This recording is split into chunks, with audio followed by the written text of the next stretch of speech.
తరచుగా urine problems వస్తే అది కిడ్నీ డిసీజ్ కింద లెక్కేయొచ్చా మనం? యూరిన్ ప్రాబ్లమ్స్ అనేది ఏజ్ బట్ ఒక్కొక్క ఏజ్లో ఒక్కొక్క టైప్ ఆఫ్ ప్రాబ్లమ్స్ ఉంటాయి అన్నమాట. చిన్న ఏజ్లో వచ్చే ప్రాబ్లమ్స్ వల్ల యూరిన్ ఎక్కువ రావచ్చు. సెకండ్, జనరల్గా యూరిన్ ఇన్ఫెక్షన్స్ ఎక్కువ ఉన్నా కూడా కిడ్నీస్ ఎఫెక్ట్ అవుతాయి. అండ్ పెద్దవాళ్ళలో, మెయిన్గా మగవాళ్ళలో ప్రోస్టేట్ అనేది ఉంటుంది. ప్రోస్టేట్ అనే గ్రంథి ఉంటుంది అనమాట.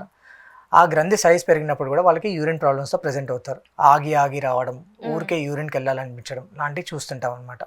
అలా ఆగి రావడం, ప్రోస్టేట్ సైజ్ పెరిగినప్పుడు ఏమవుతుందంటే కిడ్నీ మీద ప్రెషర్ పడి మెల్లమెల్లగా కిడ్నీ ఖరాబ్ అవ్వడం కూడా స్టార్ట్ అవుతుంది అనమాట.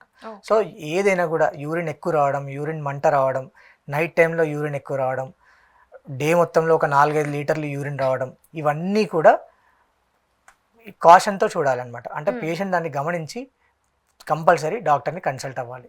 అది చాలా ఇంపార్టెంట్ అనమాట. ఎందుకంటే దానివల్లనే మనం ఎర్లీగా డిటెక్ట్ చేస్తే కిడ్నీని ప్రిజర్వ్ చేసుకోవచ్చు.